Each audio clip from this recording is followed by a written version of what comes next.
absolute panic set in. Grandma couldn't catch her breath and anxiously pressed every button to get out.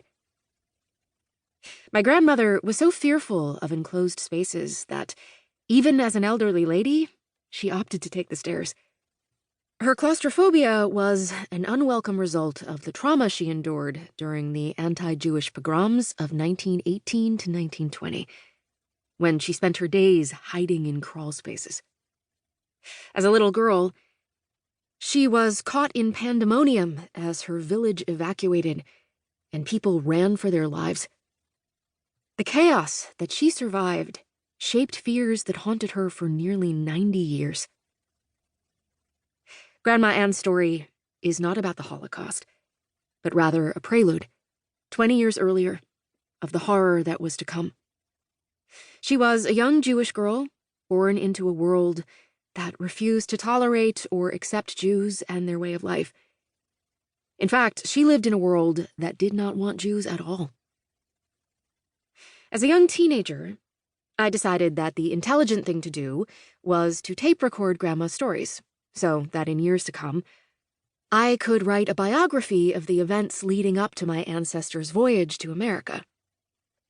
Unfortunately, because of my grandmother's nervousness, the stories flowed better when the cassette wasn't turned on. The minute she saw the tape recorder in front of her, she froze. Grandma Anne finally relaxed after I suggested that she should pretend I was the only one who would ever hear what she said. She began recounting her miraculous tales, and after dozens of hours of successful storytelling, I was proud of myself for having recorded them for posterity. However, posterity didn't last as long as I had expected. Late one evening, when I decided to listen to the many recordings, I realized that the machine had malfunctioned. The tapes were blank. My grandmother, disappointed that so many hours of her storytelling were all in vain, agreed to redo the many taping sessions, while waiting for the bus to arrive at her new condominium in Florida to take her to nightly bridge games. During my many visits with Grandma in the late 70s, I followed her with a microphone in hand, and we bonded at that bus stop. Grandma Anne's vivid accounts of her family's survival during Russia's deadliest wave of pogroms, when estimates ranging from well over 100,000 to nearly 250,000 Jews were annihilated during scores of riots that swept across the country, left me searching for answers. I craved more information about this historical nightmare that befell my family in Grandma's childhood town of Stavishche. My curiosity only heightened when I discovered that there was almost nothing published about this time period. As a young newlywed contemplating my own future, I could not help but wonder, where was this mysterious place on the other side of the earth, where my grandmother's world began and then so abruptly fell apart?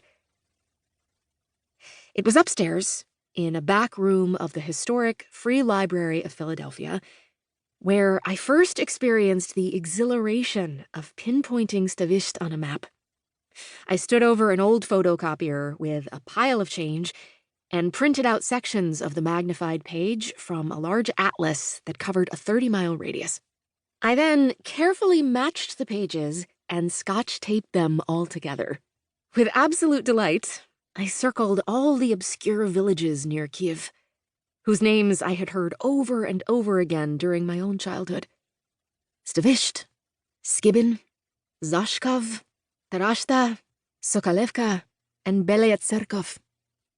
I tucked the map in an envelope, sent it off to Grandma in Florida, and eagerly awaited her reaction.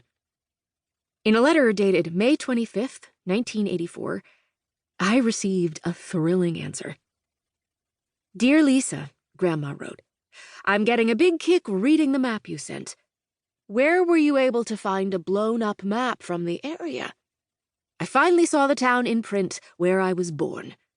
Now I can confirm that I was really born somewhere."